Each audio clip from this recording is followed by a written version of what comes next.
This is Pulse of Africa, the face of Ethiopia, the voice of Africa.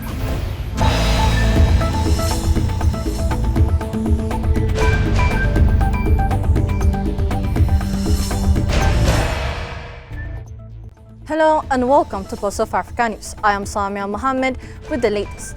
First, our top stories for today. United Nations Food Systems Summit wraps up with a global call for accelerated action. Rwanda launches airborne eye hospital training program.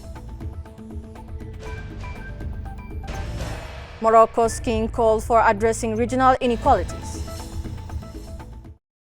Now I move on to the news in detail. The second United Nations Food Systems Summit stocktake concluded on Tuesday in Addis Ababa with renewed commitments toward transforming food systems for sustainable development. Hosted by the government of Ethiopia in partnership with Italy and the United Nations, this three-day summit provided a platform to evaluate both national and global initiatives since the first Food Systems Summit in 2021. During the three-day session, participants emphasized the urgent need to scale up investments, promote inclusive policies, and strengthen accountability mechanisms to meet the 2030 Sustainable Development Goals. The summit featured high-level plenary sessions, expert dialogues, and country-led field visits showcasing Ethiopia's efforts in climate-smart agriculture, wheat production, food value chains, and agro-processing.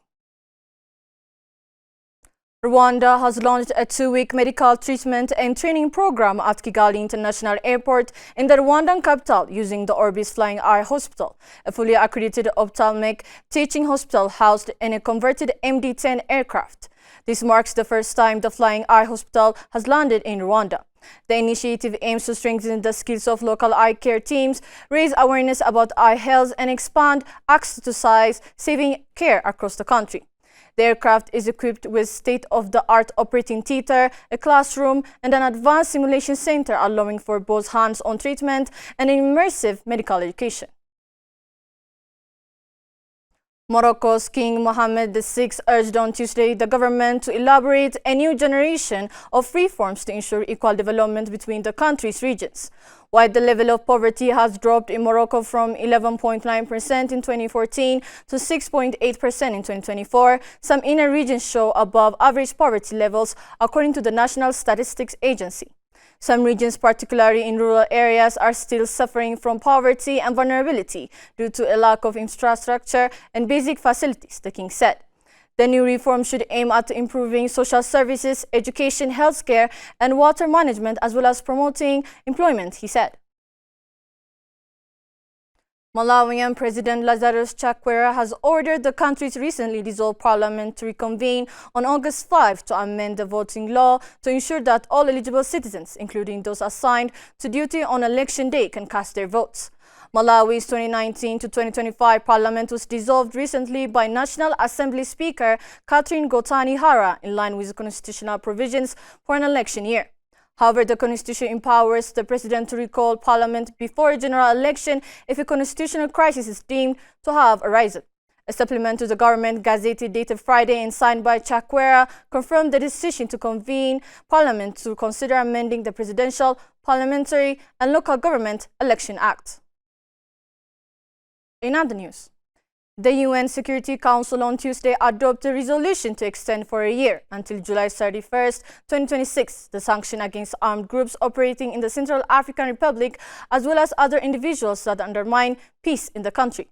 Adopted unanimously by 50-member Council, Resolution 2789 instructs all the member states to take the necessary measures to prevent the direct or indirect supply, sale or transfer of arms and related material of all types to armed groups and associated individuals operating in the country, according to the UNSC meeting coverage.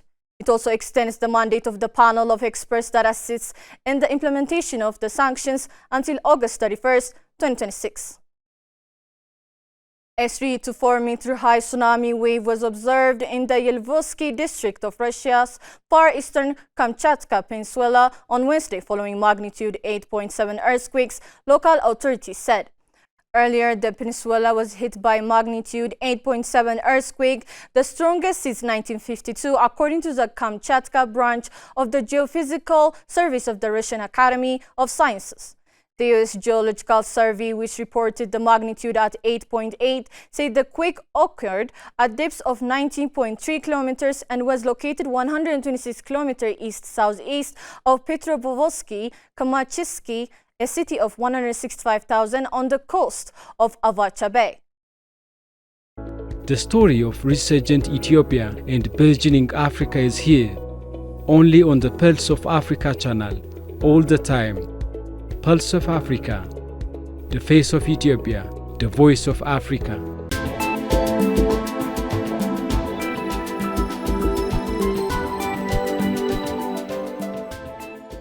Now to business news. The African Development Bank arm lending to low-income countries will start raising $5 billion from capital markets every 3 years from 2027, a senior bank official said on Tuesday as donor countries such as United States cut support.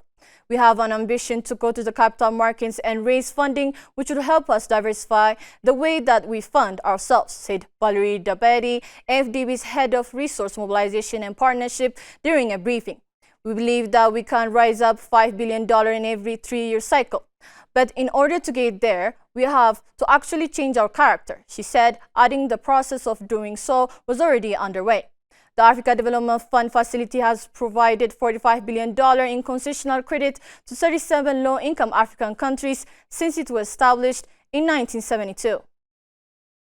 Finally, Ghana has cancelled a $1.2 billion bauxite lease with local firm Rockshore International, seeking a partnership instead with a big overseas company to tap one of West Africa's richest deposits. The termination marks strategic pivot by Ghana, which holds estimated 900 million metric tons of bauxite, the 7th largest globally, but has struggled to attract sustained investment in mining and refining infrastructure. Rockshore's lease covered the Ninhin Hills in central Ghana, home to about 376 million tons of bauxite, the feedstock for aluminum. It was the basis for the joint venture between Rockshore and the state-owned Ghana Integrated Aluminum Development Corporation to build a mine and alumina refinery, with Rockshore holding 70% of the Asante Bauxite Company and the government owned 20% and 10% respectively. Before concluding, let us provide you with the latest updates on global commodities prices.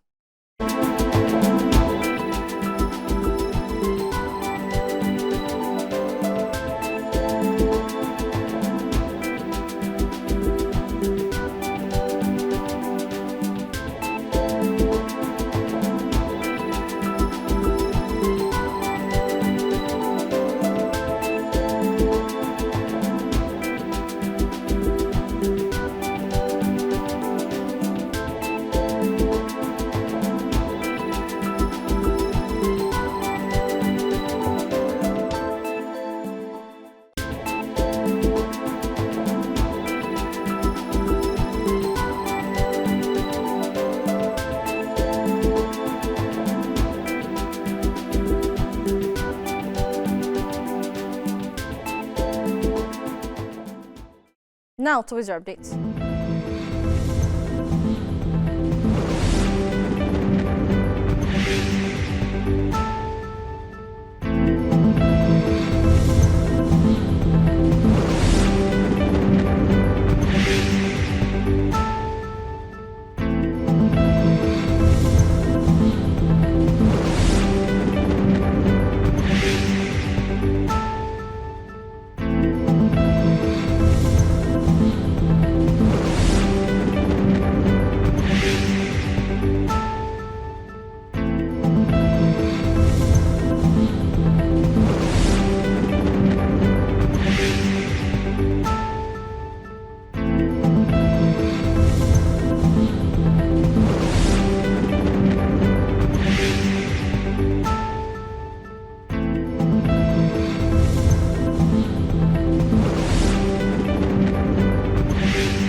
That's all for today. Thanks for watching Pulse of Africa.